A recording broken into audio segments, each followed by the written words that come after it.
नमस्ते सदावत्सले मातृभूमि। हम लोग आज एक ऐसे विषय पर चर्चा करने जा रहे हैं जिसमें हमको ये मालूम पड़ेगा कि कितना को इत्तेफाक होता है, यानी कि कितने बार को इंसिडेंट होता है हमारे देश में। अब ये को इंसिडेंट है या फिर इसके पीछे का कोई भावनात्मक प्रभाव है, ये मैं नहीं बता सकता, क्योंकि इंटेंशन आप नहीं बता सकते। इंटेंशन तभी बताया जा सकता है जब कोई चीज़ सामने आए या आपके पास पर्याप्त एविडेंसेस हो। लेकिन हाँ, एक लॉयर होने के नाते, लॉ फील्ड का व्यक्ति होने के नाते हर व्यक्ति को हिस्ट्री भी जाननी चाहिए और उसके पीछे का भाव ढूंढने का प्रयास करना चाहिए। ऐसा एक प्रयास हमारी टीम ने किया। अब वो जैसे मैं कह रहा हूँ कोई इत्तेफाक है या वाकई में कुछ है, ये मैं नहीं कह सकता। मैं एक आर्टिकल किसी ने मुझे ला कर दिया हमारे जूनियर्स में से, और उन्होंने कहा सर ये आर्टिकल पढ़िए। वो आर्टिकल पढ़ने के बाद मुझे लगा कि पूरे देश को वो रिसर्च बतानी चाहिए, बाकी निर्णय आपका है। हम सब जान ही रहे हैं कि कॉलेजियम बनाम मोदी सरकार ये समय चल रहा है। सरकार कह रही है कि डेमोक्रेसी भारत में प्रिवेल करेगी, और कॉलेजियम ये कह रहा है या सुप्रीम कोर्ट कह रहा है कि इंडिपेंडेंट ऑफ जुडिशरी के नाम से सारी पावर जुडिशियल फील्ड की हमारे पास होनी चाहिए, सरकार के पास पावर नहीं है। भले ही आप चुनी हुई सरकार क्यों ना हो, लेकिन आपके पास पावर नहीं है। सरकार की तरफ से ऑनरेबल वाइस प्रेसिडेंट बोल दिए, ऑनरेबल लॉ मिनिस्टर लगातार बोल रहे हैं, प्रयास बहुत सारे चल रहे हैं। रिसर्च एंड एवेल्यूएशन कमेटी की बात यहाँ तक आ गई है कि रिसर्च एंड एवेल्यूएशन कमेटी बिठा दीजिए, वो नाम ढूंढ कर लाए। उनके ढूंढने के बाद, जिसमें सरकार भी शामिल हो, वो जिन नामों को ढूंढकर उनकी रिसर्च करके वो नाम कॉलेजियम को फॉरवर्ड करे, कॉलेजियम उस पर काम करे और उसके बाद उसको सरकार के पास भेज दे, तो सरकार फिर काउंसिल ऑफ मिनिस्टर बिठाकर उनमें से भी कुछ छन्ना लगाए और उसके बाद नाम प्रपोज किए जाएं, ताकि हमारे पास बेस्ट जजेस का अपॉइंटमेंट किया जा सके और जुडिशियल फील्ड को थोड़ा एक्टिव किया जा सके। लेकिन बात दोनों की अपनी अपनी है। एक नाम जो भी कॉलेजियम ने प्रपोज किया, उस नाम को लेकर जब हमारी टीम ने भी जो रिसर्च पाई और उस पर या जो कोई पेपर पाया और उस पेपर के साथ उसको ढूंढना शुरू किया, तो बड़े चौंकाने वाले तथ्य मिले। मैं लगातार कह रहा हूँ कि वो एक कोइंसिडेंट है या वाकई में क्या है, या फिर जो ऑनलाइन डिटेल पड़ी हुई है उन डिटेलों में कितना सच्चाई है, क्या क्या उसका क्रॉस वेरिफिकेशन बहुत ज़्यादा नहीं किया जा सकता, लेकिन हाँ लाइकली टू बी सही है वो, जो मेरे अनुमान के अनुसार। सौरभ कृपाल एक नाम दिल्ली हाई कोर्ट से प्रपोज किया गया 2017 में। सौरभ कृपाल के नाम को जब दिल्ली हाई कोर्ट की कॉलेजियम ने प्रपोज किया तो सुप्रीम कोर्ट पहुंचा। सुप्रीम कोर्ट में जाने के बाद आप देखिए, सबसे पहले क्या होता है, हाई कोर्ट में से कुछ नाम वहां का चीफ जस्टिस प्रपोज करता है, उनकी जो कॉलेजियम होती है वो प्रपोज करता है, वो सुप्रीम कोर्ट की कॉलेजियम के पास जाता है। सुप्रीम कोर्ट कॉलेजियम उसको क्रॉस चेक करती है। क्रॉस चेक करने के अलावा वो उन नामों को जो हाई कोर्ट भेजता है, उन नामों को आईबी के पास भेजती है, यानी कि इंटेलिजेंस ब्यूरो के पास भेजती है। इंटेलिजेंस ब्यूरो उस व्यक्ति का बैकग्राउंड पता करने की कोशिश करता है और बहुत कुछ डिटेल निकाल कर लाते हैं। वो डिटेल जब कॉलेजियम के पास आ जाती है तो कॉलेजियम तब फाइनली नाम को आगे प्रपोज करती है। सौरभ कृपाल के मामले में ये बात सामने आई। अब सौरभ कृपाल का पहले बैकग्राउंड समझना चाहिए। सौरभ कृपाल भारत में 2002 में हुए chief justice honourable justice VN Kripal के बेटे हैं। चीफ जस्टिस रहे वीएन कृपाल, 1995 में सुप्रीम कोर्ट के जज बने और फिर वो लंबे समय तक कॉलेजियम में रहे। मेरा अनुमान ये है कि 1998 से वो कॉलेजियम में शामिल हो गए थे, 1998 से, और फिर वो 2002 में चीफ जस्टिस बने और उसके बाद वो रिटायर हुए। 6 महीने चीफ जस्टिस रहे केवल, लेकिन रिटायर हुए। हाँ, लेकिन ये कहा जा सकता है कि 4-5 साल या 4 साल 3 साल जो भी आप कैलकुलेट कर लें, क्योंकि उस समय 1998 में भी 3 चीफ जस्टिस 1 साल के अंदर रिटायर हुए थे। कोई 4 महीने था, कोई 6 महीने, कोई 40 दिन ही था। ऐसे करके ऑनरेबल जस्टिस कृपाल, ऑनरेबल जस्टिस वीएन कृपाल, जिनके उनके समय पर उनके बेटे सौरभ कृपाल वो दिल्ली हाई कोर्ट में प्रैक्टिस करते हैं। उनकी एक और ख़ास बात है, वो ये है कि वो LGBTQ सोसाइटी से आते हैं और घोषित हैं। ऐसा बहुत सारे न्यूज़पेपर्स ने कहा है कि वो घोषित हैं। उनका कोई इंटरव्यू भी कोई न्यूज़पेपर ने निकाला है कि उनके एलिवेशन ना होने के पीछे उनका LGBTQ सोसाइटी का होना भी बताया जाता है। खैर, उनके विषय में जब आईबी को दिया गया तो आईबी ने जो रिपोर्ट लगाई, उस रिपोर्ट में आईबी ने कहा कि भाई ये जो हैं वो गे हैं और इनका जो पार्टनर है वो स्विस एम्बेसी में काम करता है। एक स्विस एम्बेसी से पता किया तो वो कोई नॉन प्रॉफिट ऑर्गेनाइजेशन काम, एनजीओ काम करती है वो, या नॉन प्रॉफिट ऑर्गेनाइजेशन काम करती है, उसमें काम करता है, स्विस नागरिक है। इसलिए आईबी ने जो रिकमेंडेशन की, उस रिकमेंडेशन में आईबी ने साफ कहा कि नहीं भाई, ये जो हैं वो इनकी सिक्योरिटी को थ्रेट हो सकता है, सिक्योरिटी का पर्पस है, सिक्योरिटी थ्रेट। हालांकि आईबी ने उनके होमोसेक्सुअल होने का या जो गे हैं, गे होने का के ऊपर कोई ऑब्जेक्शन नहीं लगाया, क्योंकि गे का एलजीबीटी का एक जो मामला था जिसमें 2018 में ऑनरेबल सुप्रीम कोर्ट ने उसको गे मैरिज को अलाउ किया था, सुप्रीम कोर्ट के कॉन्स्टिट्यूशनल बेंच ने, उस मामले को पूरा का पूरा श्रेय अगर किसी एक व्यक्ति को हम जाने को कहें तो वो सौरभ कृपाल साहब थे जो उस मामले को वहां तक ले गए। अब उसका कुछ मतलब लोग ये भी निकाल सकते हैं कि सौरभ कृपाल को सुप्रीम कोर्ट का जज बनाना था या हाई कोर्ट का जज बनाना था, तो वो होमोसेक्सुअलिटी या उनकी गे मैरिज या गे प्रवृत्ति, एलजीबीटी क्यू सोसाइटी बीच में आड़े आ सकती है। और चूंकि गे मैरिज भारत में 2018 तक प्रोहिबिटेड थी और वो क्राइम था, तो सौरभ कृपाल साहब सुप्रीम कोर्ट आ नहीं सकते थे, हाई कोर्ट जा नहीं सकते थे, मतलब जज नहीं बन सकते थे। और अगर वो जिस समय उनको पहले रिकमेंडेशन किया गया उस समय जज बन गए होते तो वो अभी सुप्रीम कोर्ट आने की स्थिति में होते, मतलब वो चीफ जस्टिस बन गए होते अब तक, और सीनियरिटी के आधार पर सुप्रीम कोर्ट आने की स्थिति में बन जाते। और ये भी कहा गया कि अगर वो जज बनते हैं या उस समय बन जाते तो वो पहले गे देश के चीफ जस्टिस के जज बनते हाई कोर्ट के। लेकिन अब वो 2017 में रिकमेंडेशन की गई थी दिल्ली हाई कोर्ट के द्वारा, और 2018, 2019 और 2020 इन सालों में हर बार कोलिजियम डिफर करती रही, उनके नाम को प्रपोज नहीं किया गया।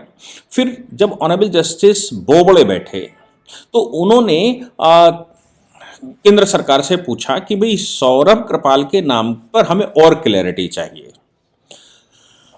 लॉ मिनिस्ट्री ने उनको जवाब दिया और कहा कि भाई इनका एलिवेशन नहीं हो सकता, क्यों? क्योंकि ये जो है इनकी सिक्योरिटी को लेकर आईबी ने रिपोर्ट लगाई है और आईबी की रिपोर्ट के अनुसार ये सिक्योरिटी थ्रेट है, ये स्विस नागरिक के साथ इनके ये रहते हैं, इनके पार्टनर हैं स्विस नागरिक, और ये इसलिए ठीक नहीं है। फिर भी मैं कह रहा हूँ, अभी भी चूंकि 2018 में गे मैरिज डीक्रिमिनलाइज हो गई थी, इसलिए ये तो सरकार कह ही नहीं सकती कि भाई इनको हम इस वजह से नहीं ले सकते। लेकिन हाँ, जो सिक्योरिटी थ्रेट है, जो स्विस नागरिक उनके पार्टनर हैं, उनको लेकर प्रश्न खड़े कर दिए गए। बोबड़े साहब को जब जवाब आया सुप्रीम कोर्ट का, तो वो उस जवाब के बाद honourable justice NV Ramana chief justice बन गए। ऑनरेबल जस्टिस एनवी रमना ने की जो कोलिजियम थी उसमें ऑनरेबल जस्टिस डीवाई चंद्रचूड़ भी थे, ऑनरेबल जस्टिस यू ललित भी थे।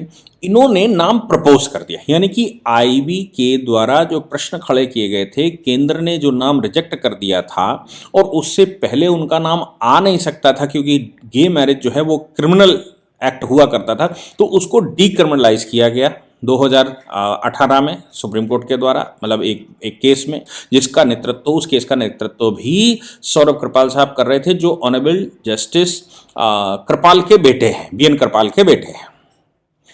अब वो मामला आगे बढ़ा तो ऑनरेबल जस्टिस एनवी रमना ने वो फाइल फॉरवर्ड कर दी। फाइल फॉरवर्ड होने के बाद ऑनरेबल मतलब केंद्र सरकार ने उसको रख लिया, कुछ नहीं बोले, कोई जवाब नहीं दिया।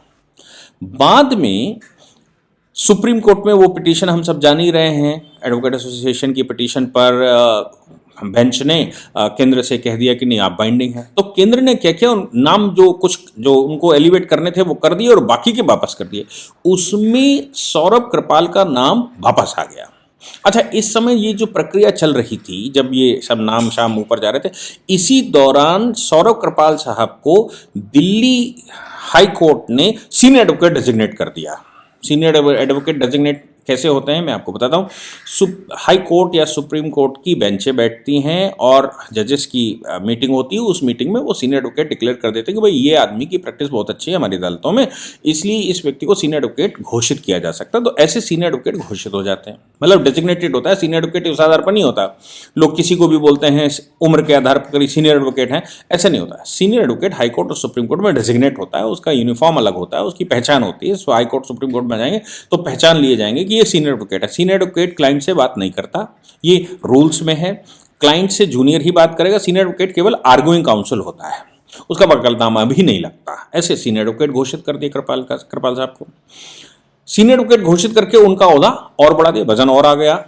और तब तक ऑनरेबल जस्टिस रमना ने वो फॉरवर्ड कर दिया, वापस आ गई फाइल वापस आने के बाद अभी फिर से, चूंकि फाइल नवंबर 2022 में वापस आई, तो अभी फिर से honourable justice DY Chandrachud, honourable justice Joseph और ऑनरेबल जस्टिस संजय किशन कौल, इन 3 सीनियर जजेस वो इम्प्रेस नहीं हुए, डिसइम्प्रेस हुए कि भाई उनका नाम वापस क्यों भेज दिया गया। ऐसा भी कहा जा रहा है कि जब दोबारा प्रपोजल हुआ तो उनका नाम फिर से भेज दिया गया।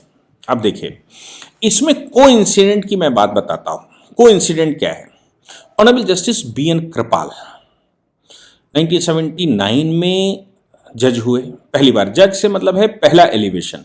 हम फिर वो अंदर चीफ जस्टिस बने, सुप्रीम कोर्ट आए, सुप्रीम कोर्ट के चीफ जस्टिस बने, सुप्रीम कोर्ट के कॉलेजियम के पार्ट, वो सब छोड़ दीजिए, क्योंकि सबसे पहले जो जज का डेजिग्नेशन होता है, जज का एलिवेशन होता है, उस समय 1979 में कॉलेजियम नहीं हुआ करती थी। उस समय क्या था कि चीफ जस्टिस की कंसल्टेशन हुआ करती थी। चीफ जस्टिस कंसल्ट करके सरकार अपॉइंट कर दिया करती थी नाम ढूंढकर। उस समय चीफ जस्टिस हुआ करते थे ऑनरेबल जस्टिस चंद्रचूड़, जो आज के ऑनरेबल जस्टिस DY चंद्रचूड़ के पिता VY चंद्रचूड़। अब जो YV चंद्रचूड़ साहब का रिकॉर्ड यह है कि वो देश के सबसे लंबे समय तक चीफ जस्टिस रहने वाले चीफ जस्टिस रहे। उनकी रिकमेंडेशन, यानी कि जब सरकार ने नाम प्रपोज किया होगा ऑनरेबल जस्टिस BN कृपाल का, तो फिर ऑनरेबल जस्टिस YV चंद्रचूड़ की ने उनके नाम को रिकमेंड किया होगा या कंसल्ट किया होगा, तो फिर ऑनरेबल जस्टिस कृपाल जज बन गए ऑनरेबल जस्टिस चंद्रचूड़ की कंसल्टेशन पर। कृपाल साहब 1995 में सुप्रीम कोर्ट आ गए, सीनियर जज बन गए, मतलब सीनियर जजेस की टोली में 1998 में आ गए होंगे।